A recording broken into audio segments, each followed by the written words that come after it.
Baghdad के खलीफा हारू अल रशीद अपनी न्यायप्रियता के लिए प्रसिद्ध थे। दूर दूर के देशों तक उनकी ख्याति थी। वे रात को वेश बदलकर नगर में घूमते थे ताकि जनता के सच्ची हालात का पता लगा सके। उसी नगर में अली ख्वाजा नामक एक व्यापारी भी रहता था। उसने हज यात्रा की ठानी तो सब माल बेच दिया। यात्रा का खर्च निकालकर उसके पास 1000 असरफियाँ बच गई। उसने उन्हें एक घड़े में रखा, ऊपर से जैतून के फल रखे और उसी नगर के एक परिचित साहूकार के घर अमानत के तौर पर रखाया। 7 वर्ष बाद अली हज यात्रा से लौटा तो साहूकार से अपना घड़ा लेकर आया। घर जाकर घड़ा खोला, एक भी असरफी न मिली। साहूकार साफ मुकर गया और उसको खूब खरी खोटी सुनाई। अली ख्वाजा ने खलीफा के दरबार में न्याय की प्रार्थना की। खलीफा के बुलाने पर साहूकार ने साफ मना कर दिया।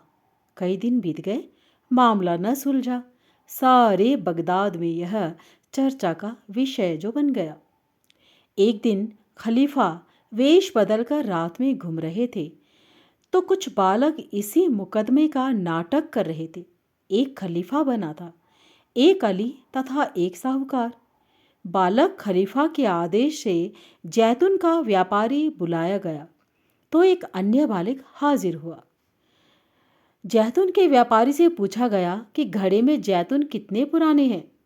उसने देखकर और सूंघकर बताया, अधिक से अधिक 1 वर्ष पुराने हैं। नकली खलीफा ने कहा, अली 7 वर्ष पहले हज यात्रा पर गया था।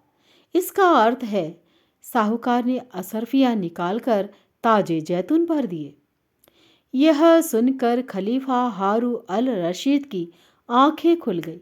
दूसरे दिन अली ख्वाजा को न्याय मिल गया। वही नकली खलीफा बड़ा होकर प्रमुख न्यायाधिकारी बना।